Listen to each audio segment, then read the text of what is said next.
started.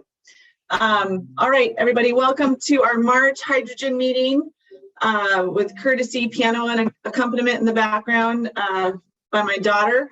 She chose this time to practice piano and I don't want to discourage her, so I'll mute myself when I'm not talking. And thank you all for your patience. We have a couple things on the agenda today. Thank you, Patty. We will do some introductions of anyone who's new. We'll do some subcommittee updates, and then we have a presentation by Kirk Waltz on the Green Shipping Corridor. And of course, you know, this is also a chance to share updates from anyone at the end of the meeting. And then Patty's going to help us all remember at the end, we're going to take a quick poll on where everyone's located and try to get ourselves organized for an in-person gathering at some point.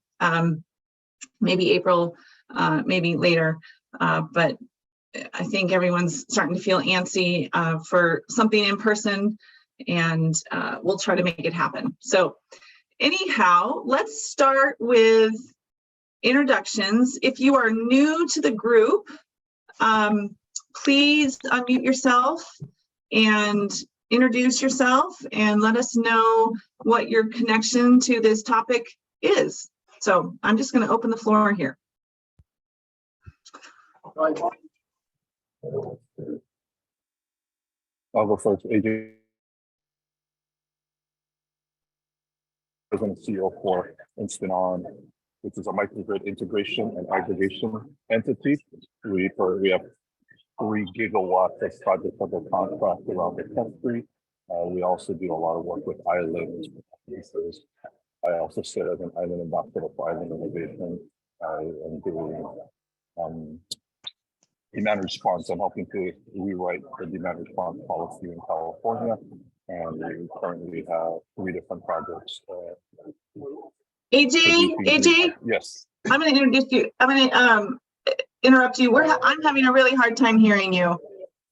I don't know if there's an echo there or not, but it's quite difficult. I will let somebody else speak while I move to a different, hopefully better location. Tell you what, AJ, would you mind putting your information and affiliation in the chat there, and maybe your contact info as well, and even a brief paragraph would be awesome. That would be really helpful, and maybe we'll get this figured out here. Okay. I see a note from Jason Moncrief about being unable to unmute himself. I'm not sure we can control that, Jason. You should be able to, at the bottom panel, you'll see the mute button. If you can't click that, maybe he's on the phone. Yeah, I can mute and unmute myself. So Yeah. Jason, if you happen to be on the phone, I think it's *6 gets you muted and unmuted, but I'll chat with you back and forth. Okay, and Patty, would you mind putting it back on the gallery, taking it out of presentation mode, just so we can all see each other just for the introductions? Sure. Okay, once again, we're doing introductions of anyone who's new to the group. Please take the floor, and if you're not talking, please mute yourself. Thank you.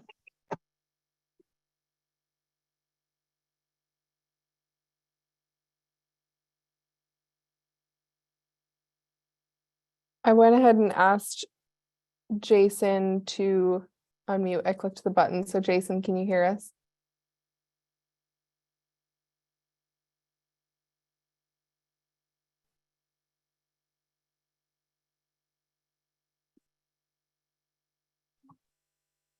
I'm not hearing anything, Patty. Are you?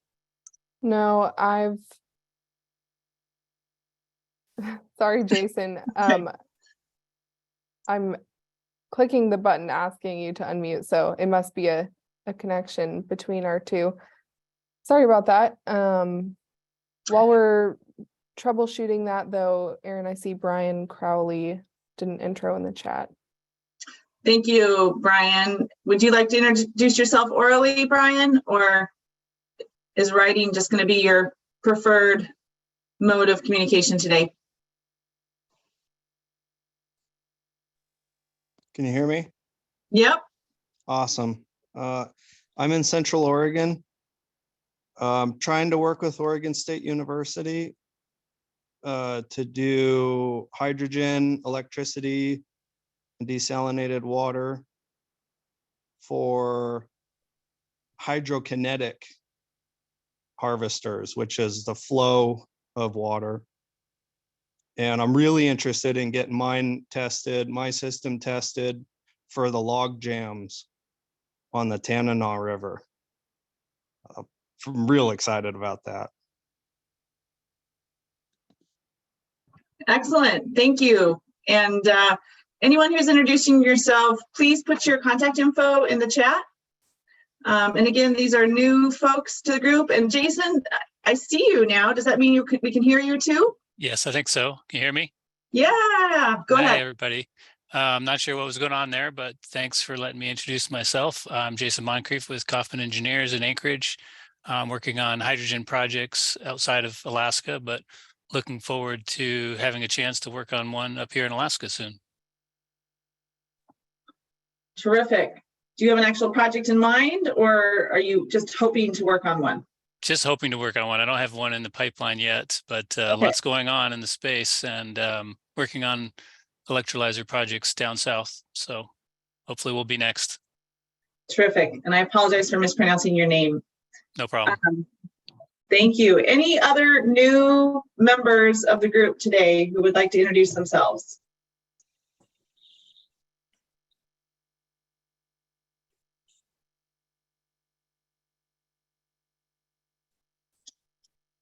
I see a hand up. Bob? Yes. Hi, Aaron. How are you? Good. Good. Sorry to be a few minutes late here. I've been working with folks in Alaska for about the last 5 or 6 years on using hydrogen as part of the combustion process, as well as to treat emissions, and had worked closely with George Rowe and Givey and others along the way. And right now we're actually working on a project, hopefully in the state of California, to do some things, both from a efficiency point of view, but also to address some of the emissions issues. So I'm glad to be a part of what you're doing there, and congratulations on your new position, Aaron. Thank you. And for everyone's benefit, can you say your full name, Bob, as well as your affiliation?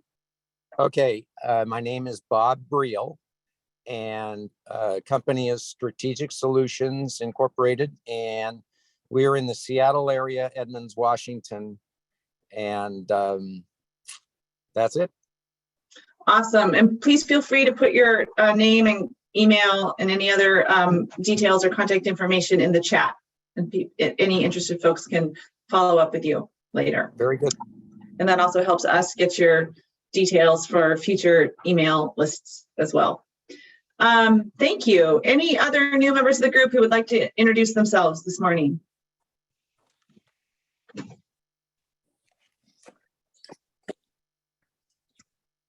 Okay. The rest of you have all been here before, I take it. All right. Thank you so much. Oh, and thanks, AJ, for putting that in the chat with your information. I'm sorry the audio wasn't working that well, but we're glad to have you here and look forward to your continued participation. Okay, with that, we are going to jump into updates from some of the various offshoot efforts of the group. And I think I might just start with, and if you don't have much of an update, it's no big deal. I just want to have space here for people to bring anything forward. Anything with regard to Alaska, Iceland collaborations. As you remember, we had a presentation at our last meeting from representatives from Iceland. And I'm wondering if anyone has any follow-up on that on the call here. And if there is none, that's okay.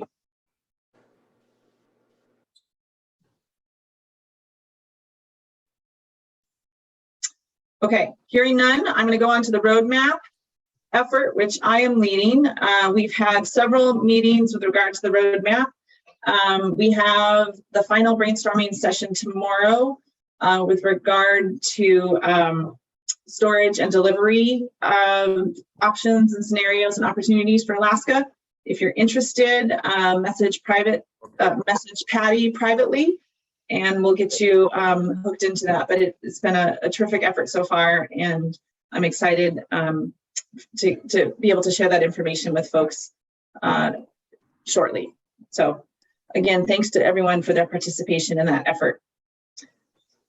I'm okay. Okay. Bob, we ask you to please mute yourself. No damage. Thank you. All right. I'm not sure what that's about, but I hope everybody's okay. All right. What about the Arctic Road Rally and hydrogen fuel charging stations? Tim, is that anything you'd like to provide an update on?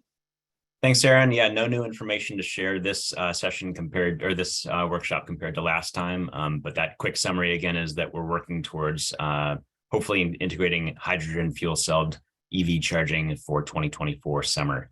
So we'll work towards that. And that's essentially information that we've been hearing from our tech providers, the ones that we're starting to coordinate with around the actual fuel cells. That's the timeline that they're on. Thanks.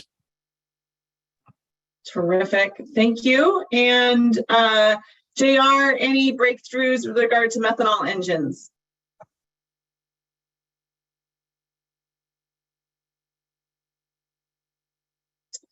JR, are you still with us?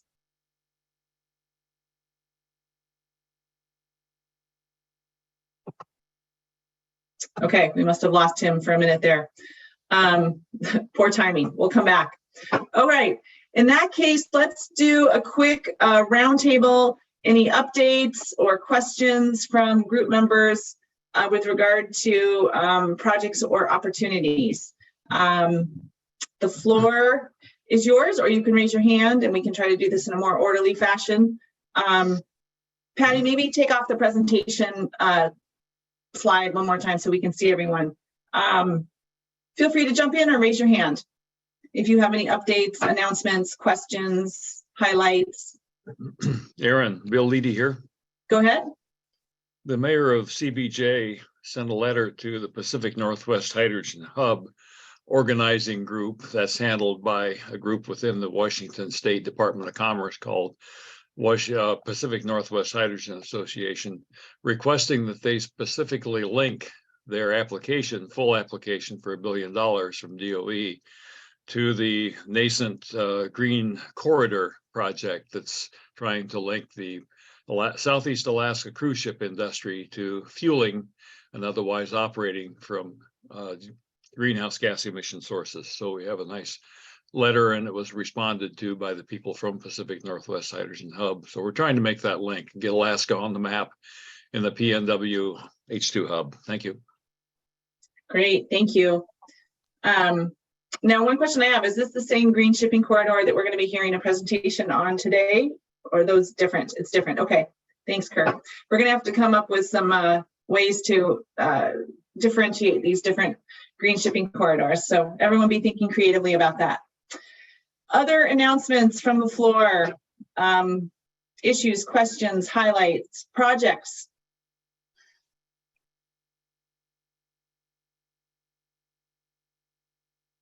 It's a quiet group today.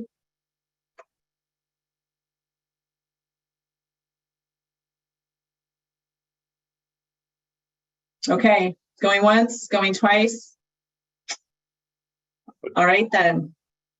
Aaron, I don't know if it may be a future agenda, but we've been doing a lot of hydrogen projects kind of in lower 48, as Jason was talking about. If you'd like to have, we can sort of do a sharing session of some insights that we've kind of learned and some things that we're seeing with a lot of the different hydrogen developments, not to disclose anything that's kind of under NDA, but just to help the team here think about hydrogen application in Alaska. If you think that'd be useful, we're happy to maybe do that as a future agenda item. Thank you, Justin. That's terrific. I was actually going to just say before we get started with Kirk's presentation that we would love to solicit ideas for a future meeting. So you spoke up in a very timely fashion, and we may be following up with you. So I really appreciate that. Thank you. Just out of curiosity, can you give us a sense of the number of hydrogen projects that Kaufman is working on down south? Or just the types, just in very broad terms? Well, we've got projects focused on electrolyzer development.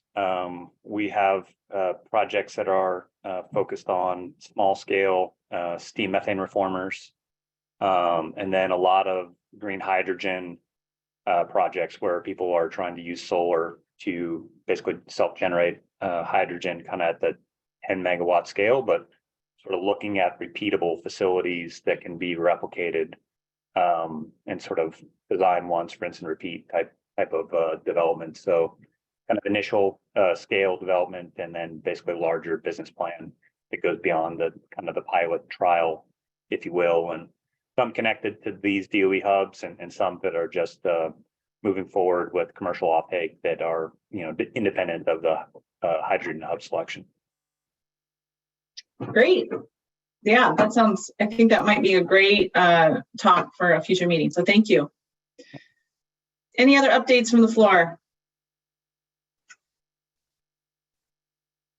Brian, go ahead. I've been searching pretty hard for the last couple months for anybody in the Pacific Northwest that deals with marine energy, hydrokinetic energy storage specifically. So either electricity and or hydrogen storage that's generated from hydrokinetic systems.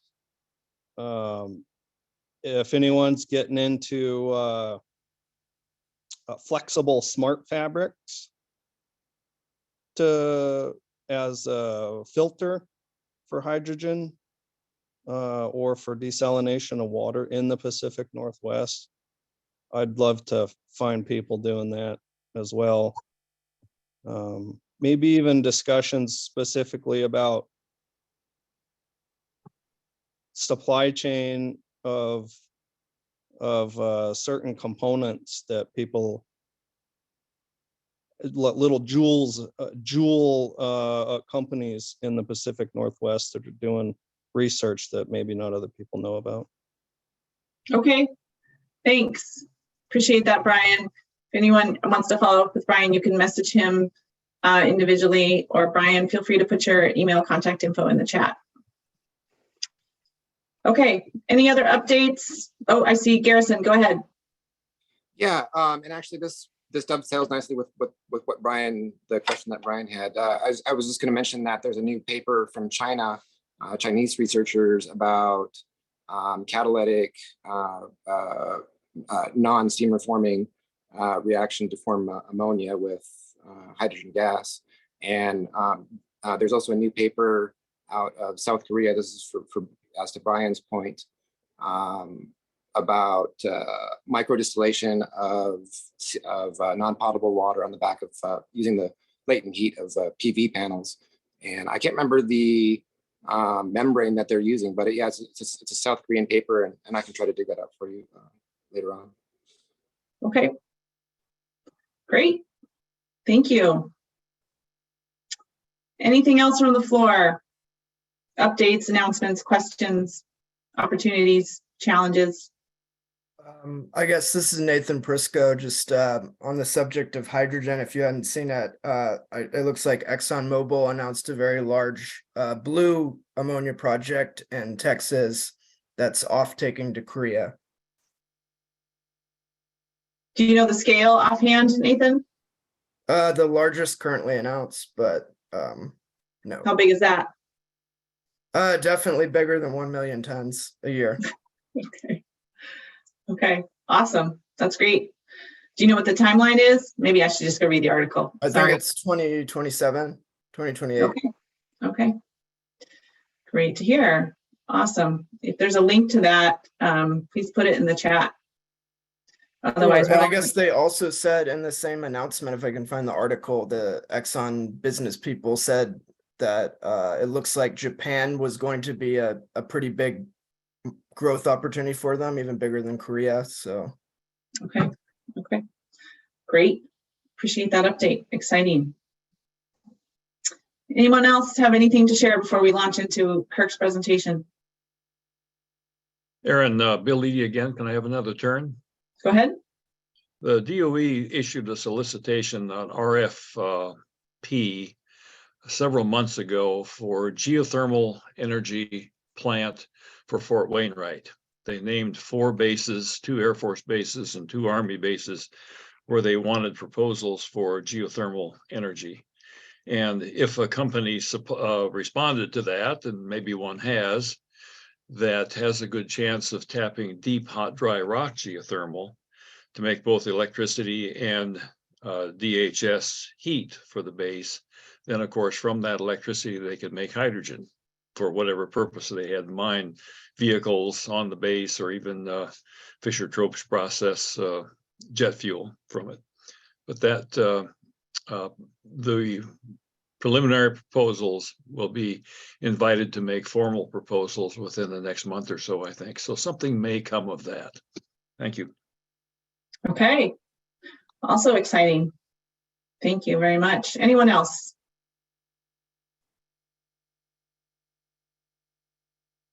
Okay.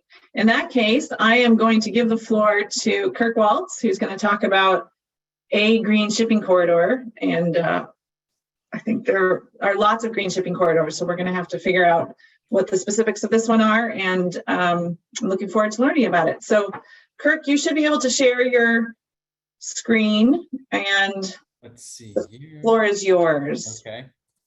Can you hear me? Yes. Okay. Let's see. Which screen am I sharing?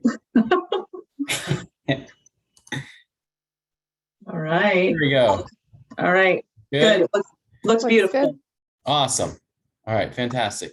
And just to kind of go back to kind of clarify what Bill said and kind of what you mentioned about green shipping corridors, a lot of, ABS is involved in a few very specific ones, and I'll go into a little detail on one in particular out of the Gulf of Mexico that we are involved with.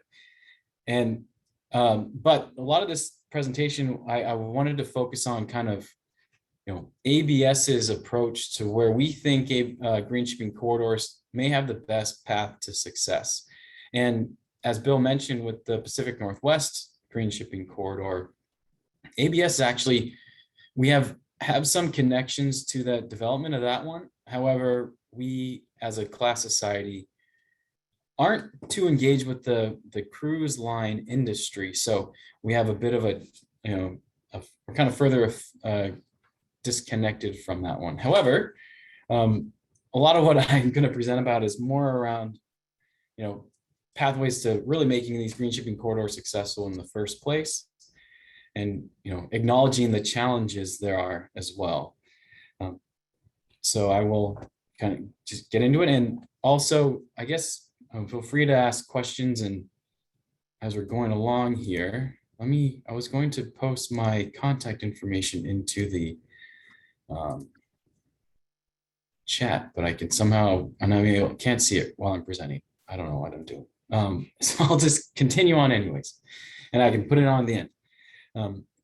So again, thank you for giving me the chance to present. I'm looking forward to talking about this, and I'm looking forward to feedback and follow-up from everyone as well. My name is Kirk Waltz. I'm Director of Business Development for American Bureau of Shipping.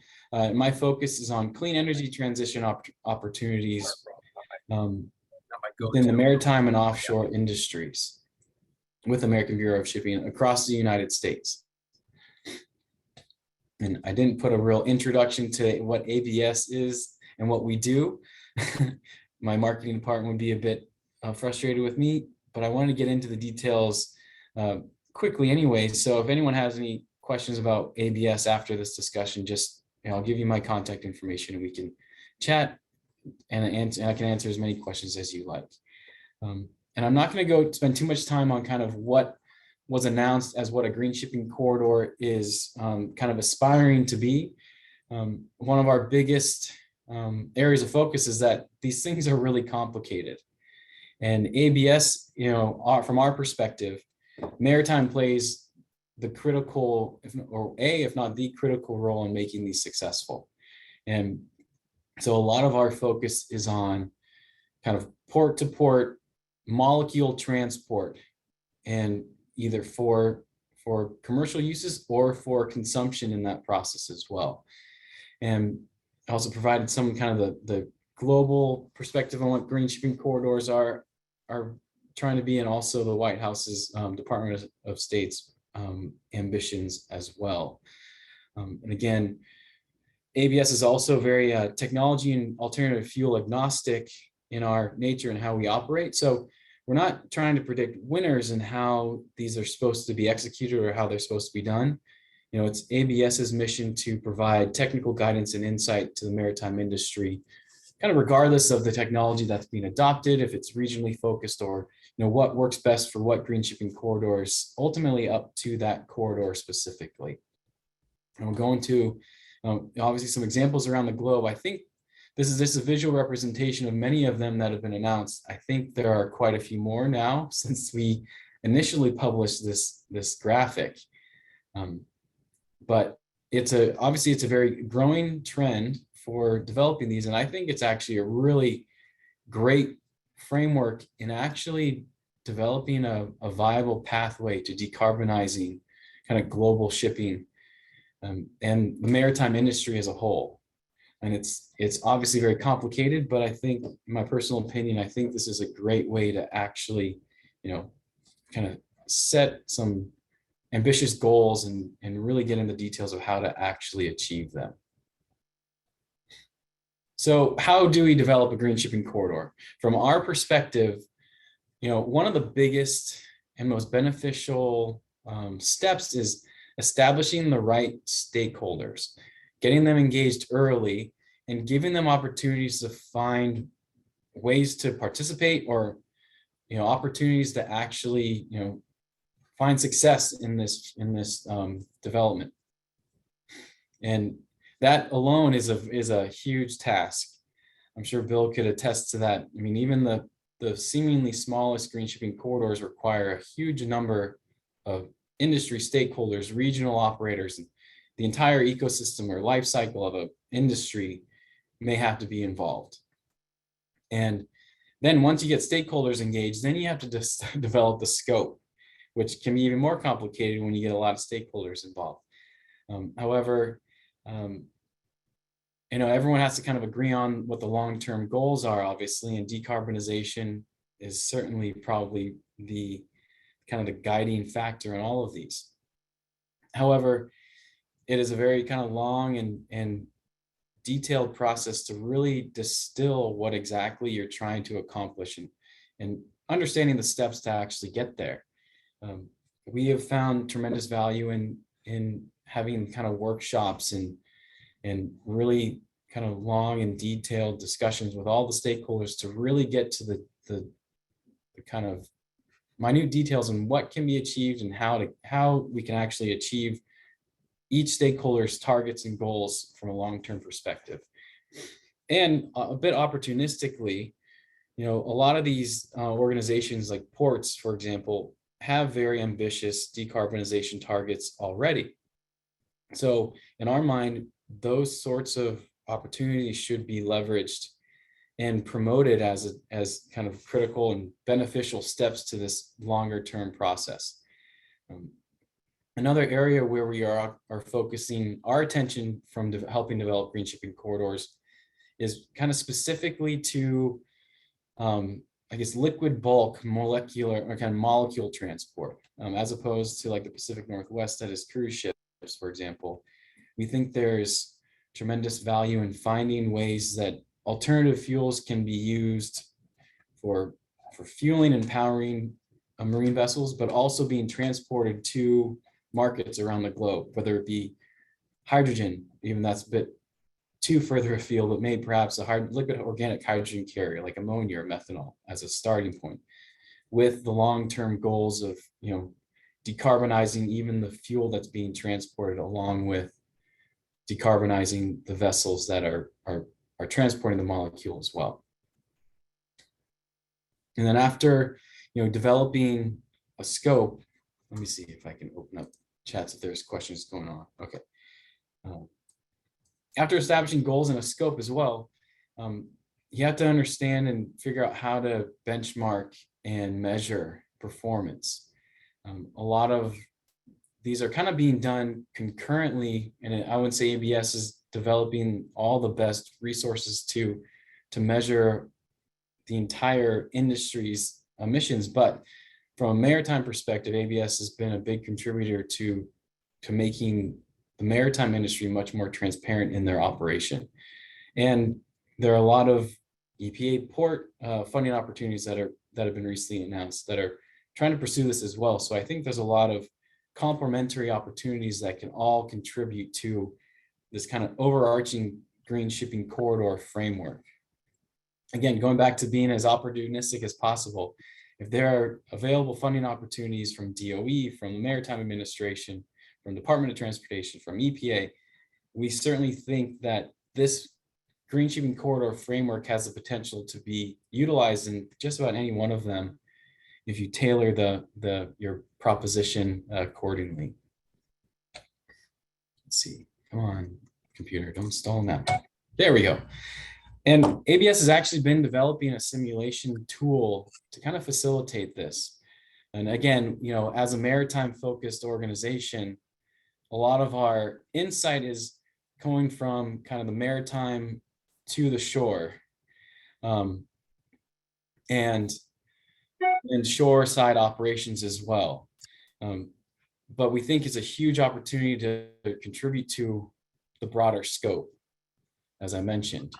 And within this model, we kind of take it from a very kind of scaled approach where first from the stakeholders' contributions, you understand what the broader green shipping corridor initiatives actually are, what the inputs can be, and even kind of looking at it from kind of almost like a startup where you have a minimum viable product that can produce some pretty valuable results and insights, but then using these simulation tools to improve it, to attract more stakeholders, to grow the data set, and using that as a kind of a virtuous cycle and a virtuous feedback loop to improve these simulation tools. I mean, there are so many simulation models that are being developed for all sorts of industries. And we think an ultimate goal for a lot of this green shipping corridor development will be more focused on kind of creating a larger digital twin. And in our case, in my specific example, it would be a port A to port B digital twin green shipping corridor simulation model that has some long-term decarbonization targets that you build into the simulation tool, and you use that to simulate how this could actually be accomplished and what resources may be required in the long term that you can start planning for currently. And on this kind of simulation tool, we also have a lot of built-in KPIs that can be monitored, either time dependent or at a snapshot. But I'll go into a little bit more detail there in a little bit. But from ABS's kind of background as a class society, we have a lot of data. We have a lot of data on vessel-specific information as well. So we can kind of distill this down to a vessel-specific operation to find ways to decarbonize that one ammonia vessel that's going from A to B, from Texas to Korea, or Texas to Japan, as Nathan mentioned. But that's just one example, and it can be aggregated to get more complicated than we probably need it to be. But I think in the long term, the digital twin process is going to get really complicated, and I think it's good to start somewhere that you can build off of. Oh, and to answer the question about sharing this presentation, yes, absolutely. I have a simulation example in here. I think it's coming up here in a sec. Maybe I got to figure out how to make this presentation smaller to actually send it, but I will work on that. But yes, I'll share these slides happily. And with our simulation tool, there are also, you have to keep in mind, as I mentioned, the key outcomes and key performance indicators that we're trying to accomplish in all of this, which again needs to be really well defined and well developed with the stakeholders who are involved in the beginning. We're in the midst of kind of developing charters and chartering agreements with a couple of our green shipping corridors currently to really get everyone on board, pun intended, I think, to really engage and be committed and be held accountable to kind of a commitment to make these things happen. A lot of these, again, we're very opportunistic about trying to find external funding opportunities because I think there will be a lot of motivation to get these things successful in the long term. So I wanted to show kind of what our modeling tool currently is capable of. One example that I'm using for this is the Port of Rotterdam, the Port of Singapore green shipping corridor that was announced, and ABS is a big supporter out of our Global Simulation Center in Singapore. And let's see, hopefully this will work. There's some audio that's a bit distracting. But something that's really interesting with our simulation tool, going back to the fact that it's built on vessel specific data, that wasn't just an animation, that was actually kind of tracking the historical route and movement of vessels and their emissions and fuel consumption. And it's actually built on actual data, so it can be stopped at any moment to see the actual emissions from a vessel owner's perspective. It's very insightful data. It's not just a kind of end-to-end, just simple animation. And I feel I can get to your question probably a little bit later, perhaps after the presentation, if you'd like.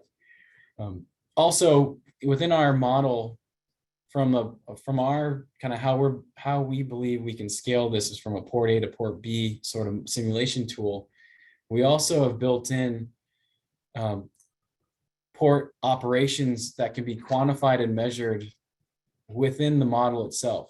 So that includes bunkering, operations within drayage trucks within the port, moving of equipment and product on and off vessels. Could be cold ironing of a vessel at the port as well.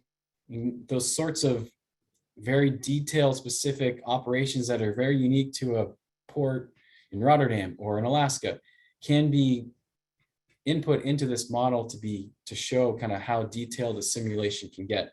And then we also, of course, have key performance indicators and monitoring to ensure that you're meeting, they're actually kind of following along to meet some long-term goals, or even to quantify how much volume is required for an alternative fuel that is, that has been forecast or projected to be used in the future, whether it be methanol, whether it be ammonia or some sort, or hydrogen, liquid hydrogen, or something like that.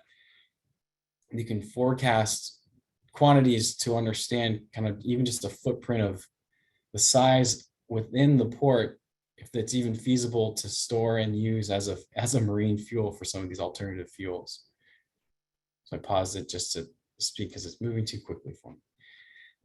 There's also a lot of other inputs. I mean, it's almost an endless data set to input. Of course, you got to start somewhere to start measuring kind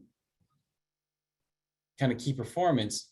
However, the benefit of these simulation tools, they are stochastic models. So there's time variables and that it can be added. There's variability in weather and fuel future kind of costs and demand that can be added to this. It's very almost endless to what can be created as kind of a variable data set or something static as a long-term target and goal.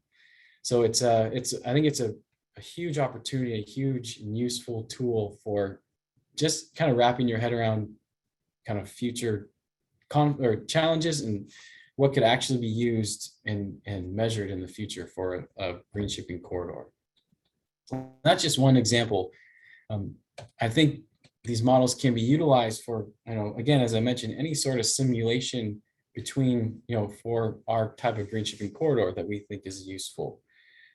Also, one thing I think is really neat with this model, there's always, the goal setting perspective. One of the main drivers in the goal setting for the simulation tool is kind of that we have set up currently is kind of long-term emissions reductions targets. The graph on the left here is kind of the data input showing, say the port wants to meet some 2015 net zero target. In this case, it's more of like, I think, decreasing their emissions in half is the example given here by 2050.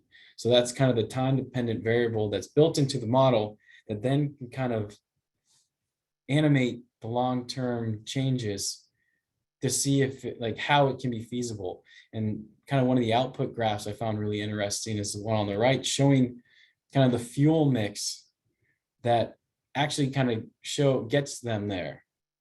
And this is just one kind of very simple example, but I found it quite fascinating, just showing kind of how the fuel mixture allows for reaching the long-term emissions trajectory.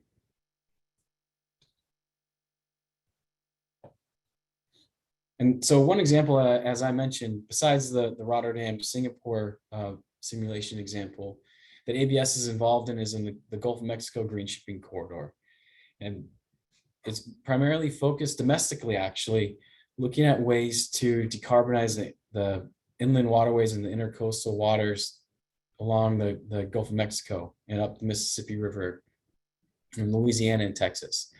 And we've been very active in working with the Blue Sky Maritime Coalition in bringing to the table many stakeholders to really get the entire industry engaged in kind of how this can work, or even be interested in providing data to facilitate an accurate simulation model that could be created. And again, it's kind of in the early stages, just like many of these green shipping corridors, but our intention is to kind of use the simulation tool to facilitate kind of long-term planning and even kind of build out a pathway to kind of incremental success to a long-term 2050 decarbonization target that is aligned with kind of industry goals and standards as well. And here's just a little more information on kind of the areas of focus for that green shipping corridor. And I don't need to go into too much detail, but I'd be happy to share kind of our approach in more detail with folks afterwards or later, or if there's any questions, I'd be happy to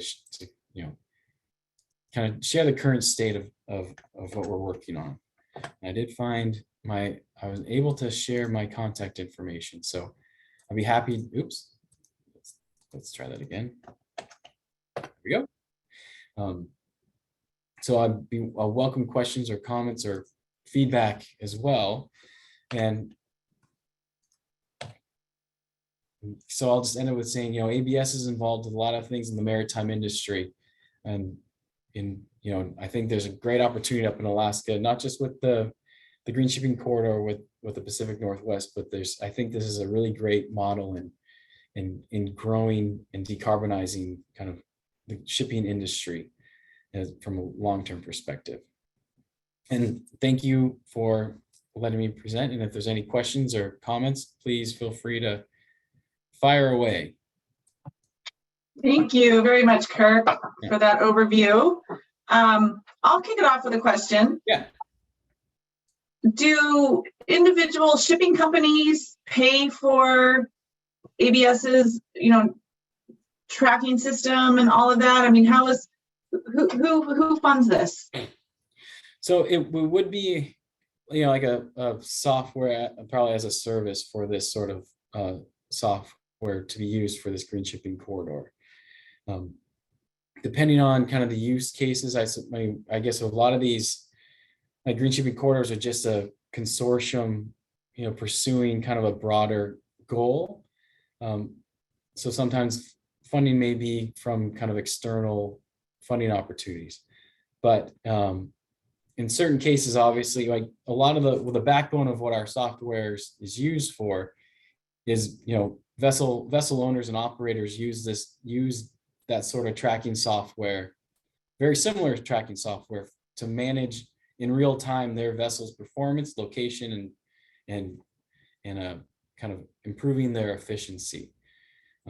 And so it's just kind of broadening the scope, really, of what vessel owner and operators use currently, if that kind of answered the question, I hope.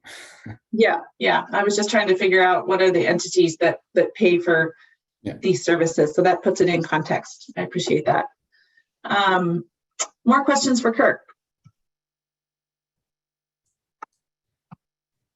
Go So, ahead. Kirk, are we able to get a copy of your presentation? Yeah, I'll be able to share it here. I think it may be too large for me to send via email. However, I'll figure that out soon after this meeting, and I'll share it with everyone. That wouldn't be a problem. And stop me if this is a something that you covered. I had a call come in that I had to clear in the middle. So, but can you speak to how Alaska might be able to participate in this most effectively? How we can be supportive of this? I mean, it seems to me like we have a small enough marine shipping ecosystem between us and Puget Sound that's relatively well defined, with very small, very limited number of fueling stations that maybe we might be able to make an argument would be a good test corridor. Yeah, it's interesting. I found the Alaska Hydrogen Hub application or proposal compelling, because in my mind it aligns so well with a green shipping corridor kind of value proposition. And so I think that sort of opportunity is what I would be thinking would be useful. So looking at what is being exported currently from fuels or hydrocarbons or products, and creating some sort of, there's obviously a market partnership already if it's being exported, but having the other, the off-taker on the other side of that transaction participate in finding ways to decarbonize, or I guess lower the carbon intensity of the products they are receiving, is maybe a bit of a more general way to initiate kind of the process, as opposed to saying, well, we'll just figure out how to ship to you, thousands of tons of hydrogen. Let's say, let's look at what's currently being shipped out of here and figure out kind of incremental improvements, whether it be vessel efficiency, alternative fuels and powering options for the liquid bulk carrier, for example. And then, for my mind, making the entire life cycle of that product transparent, and then finding incremental ways to, reduce the carbon intensity to a point that, it's whatever is the goal is set to zero at net 2050 or something like that. It's kind of what my thought is. And so I noticed just last week, Methanex, announced the first transatlantic net zero carbon methanol shipping was accomplished. How does that transition to methanol as marine fuel with the cargo carriers play into the green shipping corridor? Are those related or separate or the same initiative? Or it depends, I think, ultimately. I've certainly seen a lot of those announcements from Maersk and a lot of the big container ships announcing their intentions to have methanol fueled vessels. And a lot of, kind of from our perspective, again, going back to the, from ABS's perspective, we're, from being agnostic to kind of how this happens or what's being used to decarbonize the industry. Certainly see opportunities for methanol being used as a less carbon intensive fuel. But then there's also opportunity for carbon capture on vessels, or even utilizing carbon markets as a means to offset. But I've also seen in a lot of our discussions in Europe, for example, they are kind of absolutely saying no to participating in these sorts of green shipping corridor discussions, because carbon is attached to the molecule being transported. It's attached to the fuel being consumed on the vessel. So it really depends on kind of who's participating in what sort of capacity, and are they trying to, what is their path to zero, I suppose, maybe the best question. So independent efforts, but Yes. trying to get in, sync. Yeah, it's certainly independent efforts. I mean, we aren't really, I guess when we class some of those sorts of vessels, and we've also, provide significant guidance on what a methanol fueled ship needs from a safety perspective and engineering perspective. But yeah, it's just kind of incorporating them into a green shipping corridors, is a unique effort, I guess. Thanks. And I guess my question, sort of on top of JR's question, is what is ABS's sort of view on, I guess, offsets? Because, I think a lot of the carbon neutral methanol shipments are probably going to be a offset based sort of approach. Yeah. I think ABS as a whole, boy, I mean, it's our goal to help, the industry decarbonize. I mean, from my personal perspective, I mean, there's a lot of opportunity to greenwash using some offsets. However, I mean, I have been in some kind of discussions where, the offset is not the be all end all to their goal. It's more or less a kind of a step in the right direction. So I don't know. I guess I'd say it kind of cautiously supportive, but I'm also, I guess, I'm very aware of the potential for it to be kind of almost not as not as much value added, especially from a decarbonization standpoint. I'm certainly, my background's environmental engineering, so it can be difficult for me to comprehend the kind of a carbon market, kind of carbon trading, as opposed to an actual physical decarbonization kind of process being implemented. But I think if there may be ways to use that as an incentive to further decarbonize the industry, certainly. Kirk, Tim Leach here. Thanks for the presentation and discussion of the simulation tool. Really fascinating. One of your slides there had the map of the announced corridors and a line going off kind of west from LA. And I was wondering if you could speak to any modeling that you or ABS have done, maybe getting a little bit finer resolution on that route going straight across kind of a trans-Pacific versus the Great Circle route, and how that might link up to the locations for green hydrogen production or hydrogen derivatives, and then the bunkering. And I'm thinking in particular about locations in Alaska, of course, if there's either a technical reason for the refueling along the route, or if there's a cost-effective solution that moves them to bunker on Alaska or something like that. Have you looked at some of those requirements about the different routes in the Pacific specifically, and how that touches Alaska?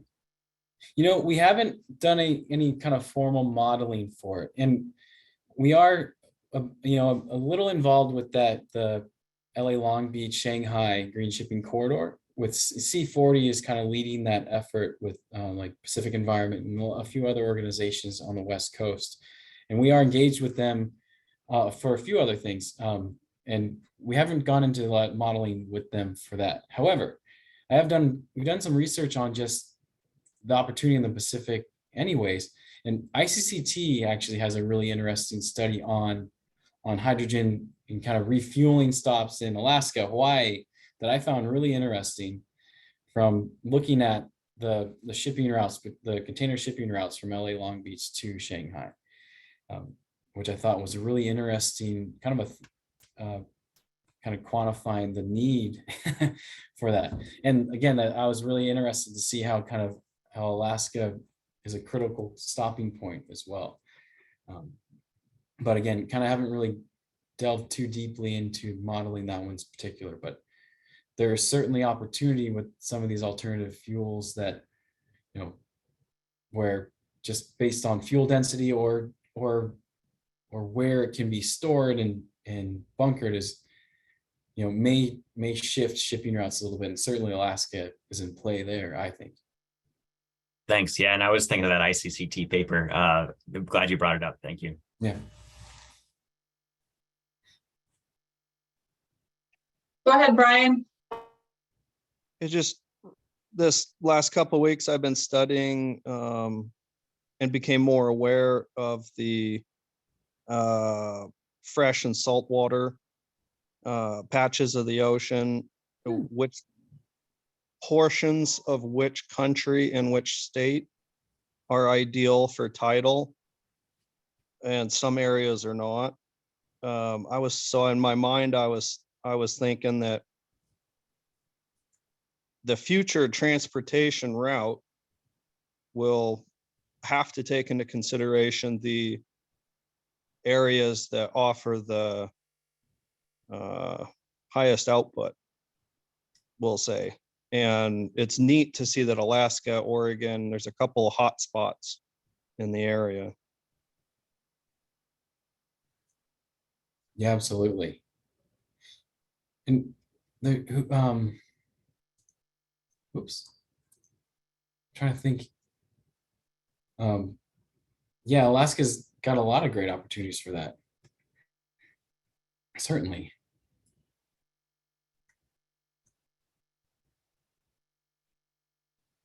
So I imagine if you came over from China with a bulk container and you stopped in Alaska and got refueled, made your way down to Oregon, got refueled, and then went down to California,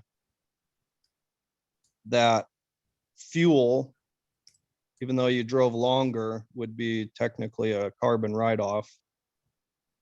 And that helps. So you get more customers coming to your gas station, so there's more gas stations.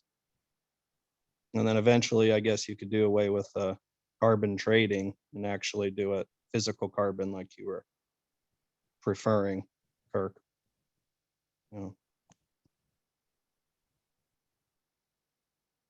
Yeah, and ABS, we haven't really done a lot of studies in that, like kind of looking at holistically kind of what the what I guess the optimum use cases perhaps maybe the right kind of way to phrase that. But I think I've heard there may be opportunities to study kind of alternative fuel optimization, which would be really interesting. And there's obviously some very, very technical and detailed regionally specific requirements, whether it be weather or ocean currents and conditions. Certainly Alaska would be a really unique place to study that sort of optimization modeling process. And Bill, we see you have questions in the chat and then your hand raised, so go for it. Can you hear me? Yeah. Kirk, several specific questions. Is bunkering always done by a vessel, a barge or a tanker of some kind, tied up to the side of the vessel while the vessel is in dock? Is it ever done underway? I know the Navy does that, but does the commercial industry ever do that? For example, you mentioned the transitioning container ships that go right through the Aleutians, either Umiak Pass or one of the other passes, where if you had a source of renewable source energy, imagine floating wind, if it ever matures, you could be producing, but you've got to store on shore, probably liquid hydrogen to fuel these. Could you do that as they pass through, or do we have to build a port where they can tie up while you fuel them from a conventional barge? I think we have classed some kind of en route fueling vessels. I'll have to go look into kind of our research, but I'm pretty sure we have done some support for that sort of operation. Certainly we have, I think we've supported that for the Navy as well. It's a cool idea, actually. We were talking about this, I forget with who, but in kind of the lock system in the intercoastal waterways in the Great Lakes, where it could be an opportunity for electrifying barges that can charge as they're going through the lock system, as an example. And Right. that's a bit easier than an open ocean fueling while in motion, but I think there's certainly opportunity for that sort of decentralized fueling for a lot of these alternative fuels. And again, that's actually kind of makes me want to see if there's any other ways to do more research on that. Because that sounds, it'd be fascinating to see kind of what the potential could be for that as well. Sure. For example, we imagined in Southeast Alaska for the green corridor that's nascent there, that if a bunch of those stranded hydro resources along coastal BC or Southeast Alaska could be developed to produce hydrogen fuel and store it in adequate quantities, probably as liquid hydrogen. We're not going to get gaseous hydrogen on the cruise ships. But as they came by, rather than having to duck up into Snettisham to load up at the Snettisham hydro plant, the bunker ship could come out and join them as they go along their merry route at reduced velocity, get the bunkering done. Theoretically, that could be done, although those hydro plant, large investments, have to have a 365-day market at very high capacity factor in order to be profitable. You can't have an expensive plant like that operating just during the summertime. Yeah. So at least we proposed those things for consideration by the Pacific Northwest Hydrogen Hub. Whether they make it into the final document or not, full application, we don't know. Maybe we don't care, because I think Pacific Northwest is going to build that hydrogen hub, whether or not they get the $1 billion or fraction thereof from DOE. There's enough interest in it. It makes enough technical and economic sense. And then we can raise our hand again and say, hey, how about Southeast Alaska? Include us in Pacific Northwest now. Draw the dotted line in a different place. Thank you. Yeah, that sometimes being, not being, or being kind of the laggard to the adoption, maybe to your ultimate benefit, as opposed to the first mover. I mean, there's certainly benefits of coming on board once that's kind of established. But it's a really interesting opportunity. I'm going to actually look into the ABS's research, if we've done any white papers or anything on the kind of the requirements for fueling a vessel while it's en route or while it's moving, Bill. So I'll look into that. I'm interested to see what we've done in that space.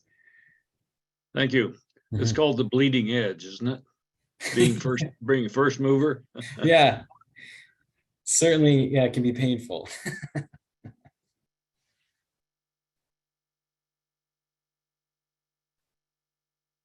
Michael. Yeah, hi Kirk. I was just curious, is the ABS at all familiar with the Port of Duisburg in Germany and the Interport 2 project that's going on right now? Interport 2. Off the top of my head, no, but we have quite a few folks in Europe and in Germany, so I can always reach out to them to get more info. But I'm actually not. I'd love to hear about it though. Yeah, it's pretty cool. Maybe I'll send you something here a little bit later about it. Happily. Yeah, I would love it. Thank you.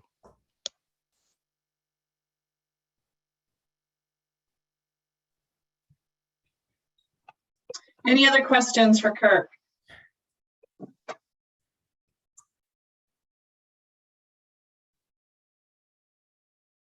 All right, well, thank you, Kirk. We appreciate your time and the information, and we'll look forward to getting a copy of the presentation, and we'll have this recorded as well. And one of these days we'll get our hydrogen working group page updated. So thank you. Thank you. I am going to let Patty take the floor for announcing the plans for our next meeting and to do a little quick survey to figure out where we might hold this. So Patty, take it away.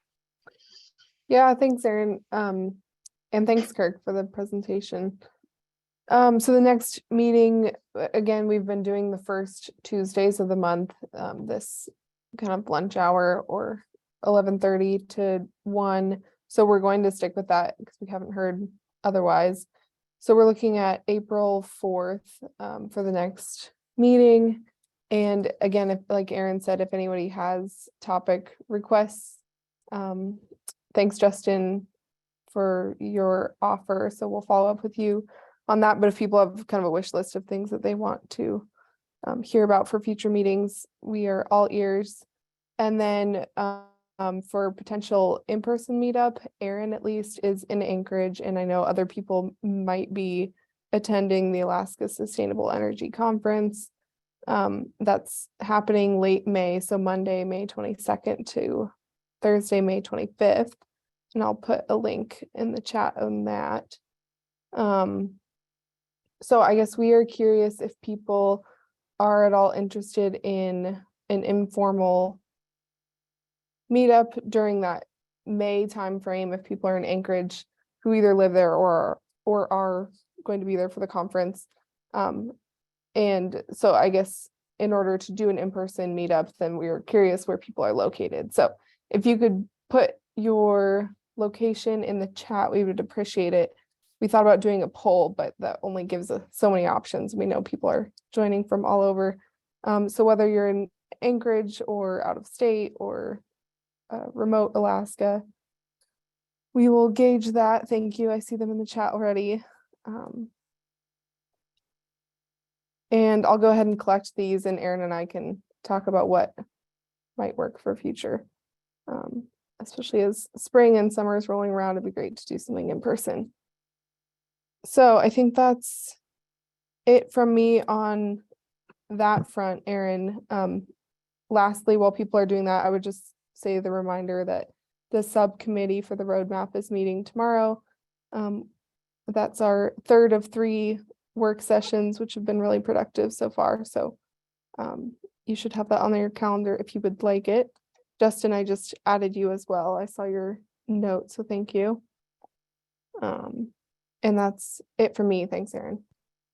Okay, just quick, can we just do a quick show of hands? Use the hand icon on your Zoom.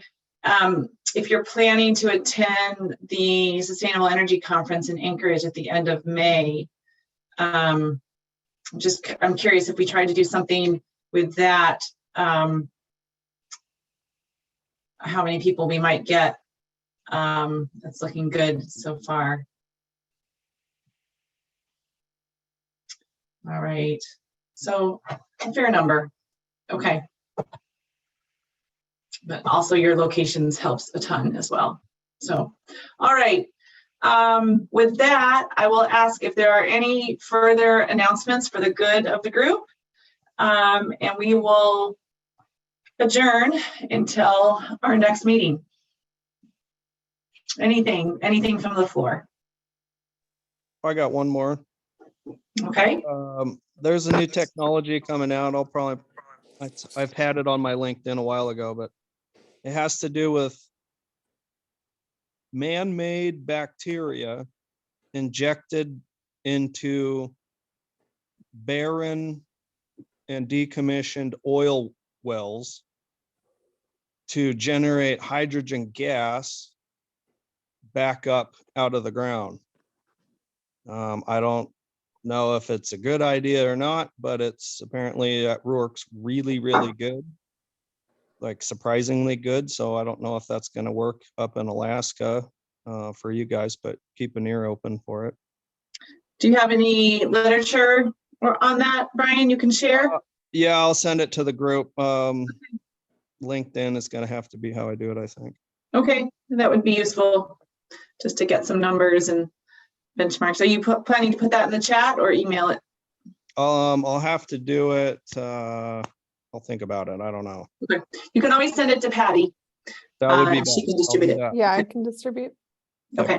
Actually, there's a startup in Houston called Semvita Factory that is doing that. I don't know if Brian, if that's the startup, the company that you were mentioning. But in Texas, yes. Yeah, Semvita. I just posted the link to their website. Okay, semvita.com. Doesn't get any easier than that. Thank you, Kirk. No problem. Okay. Any other announcements for the good of the group? Hello, right. Erin. Oh, go ahead, Bill. Bill again. I sent you an email a few days ago talking about our small company and the electrolysis plant that we were going to sell. Is it appropriate to talk about that here, or that's a commercial advertisement? You can give a brief overview. And then anyone else can follow up with you for more information if you put your email in the chat. Oh, okay. Well, at least 5 years ago, we bought a used as is where is electrolysis plant from an industrial dealer. We were hoping to get funding for a R&D project, and NREL is going to partner with it. And it's 2 proton on-site H6M electrolysis plants, plus PDC machines, reciprocating hydrogen compressor, plus the deionization plant made by Elga. So those are sitting in storage in Denver, Colorado, and we're giving up on trying to get funding. If anyone wants a cheap entry into the hydrogen field with an electrolysis plant, that might be a good place to start, but it is as is where it is. That's all. Thank you. Okay, great. Follow up with Bill if you want more information. And just one more thing, I think this is our last meeting before the final application deadline for the Department of Energy hydrogen hubs, which is early April, I think.